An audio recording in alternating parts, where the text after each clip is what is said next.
perdamaian dunia. Yang pertama, makna hubungan internasional dan hubungan politik luar negeri.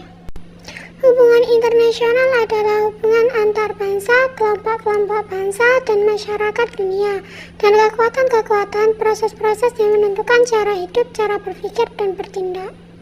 Hubungan politik luar negeri dapat dipahami sebagai seperangkat kebijakan yang dilakukan oleh sebuah negara guna mengadakan hubungan dengan negara lain.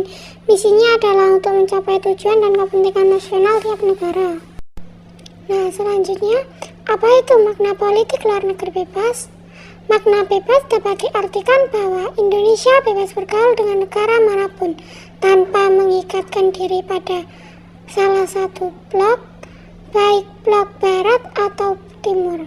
Sedangkan aktif dapat diartikan Indonesia aktif bekerja sama dengan negara lain dalam membentuk perdamaian dunia. Dan perlu diingat bahwa dalam menjalankan politik luar negerinya, Indonesia berpedoman pada Undang-Undang Dasar 1945. Faktor internal dan eksternal terjadinya hubungan internasional. Faktor internal: 1. Kekhawatiran terancam kelangsungan hidup sebuah negara. 2. Adanya keinginan untuk meningkatkan kesejahteraan nasional. 3. Keinginan membuka hubungan politik dengan negara lain dan mendapatkan dukungan dari negara lain.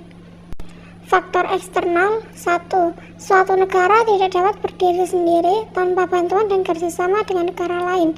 Bantuan negara lain tersebut diperoleh untuk membantu pemecahan berbagai masalah dihadapi suatu negara. 2. Rasa tanggung jawab seluruh warga dunia untuk mewujudkan kehidupan dunia yang tertib, aman, serta damai. Selanjutnya ada hubungan internasional di Indonesia. Yang pertama, dasar hukum yang terdiri dari sila kedua Pancasila, alinea keempat pembukaan Undang-Undang 1945, pasal 11 dan 13 Undang-Undang 1945, Undang-Undang nomor 37 tahun 1999, serta Undang-Undang nomor 24 tahun 2000. Selanjutnya ada bentuk hubungan internasional bangsa Indonesia. Yang pertama ada bilateral. Bilateral adalah hubungan antara dua negara dengan tujuan saling menguntungkan kedua belah pihak. Yang kedua ada multilateral. Multilateral adalah kerjasama yang diselenggarakan oleh bangsa-bangsa di dunia tanpa memandang wilayah untuk kepentingan tertentu. Yang ketiga adalah regional. Regional adalah kerjasama antara negara-negara di kawasan yang melibatkan lebih dari dua negara. Selanjutnya, peran Indonesia dalam Perserikatan Bangsa-Bangsa atau PBB.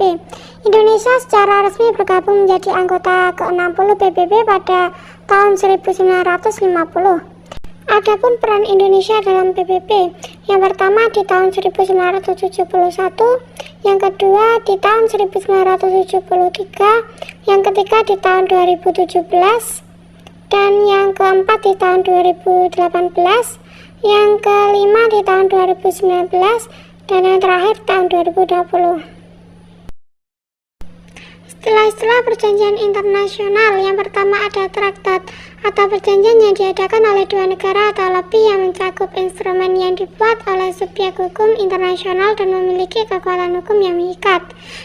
Yang kedua, konvensi dapat diartikan peraturan-peraturan yang walaupun tidak ditetapkan oleh salah satu kelompok negara atau organisasi dunia, namun ditaati oleh negara-negara dunia karena mereka memiliki kepentingan yang sama dan yakin bahwa peraturan itu berlaku sebagai hukum. Yang ketiga ada persetujuan, yang keempat piagam, dan yang kelima MOU. Tahapan perjanjian internasional. Yang pertama, penjajakan. Negara menjajaki potensi kerjasama yang ditempuh oleh pihak lain. Yang kedua, perundingan. Bernegosiasi untuk merumuskan pasal atau ketentuan perjanjian yang menguntungkan negara. Ketiga, perumusan naskah. Hasil negosiasi tersebut dirumuskan dalam bentuk naskah. 4.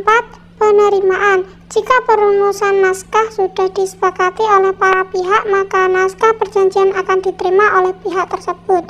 5.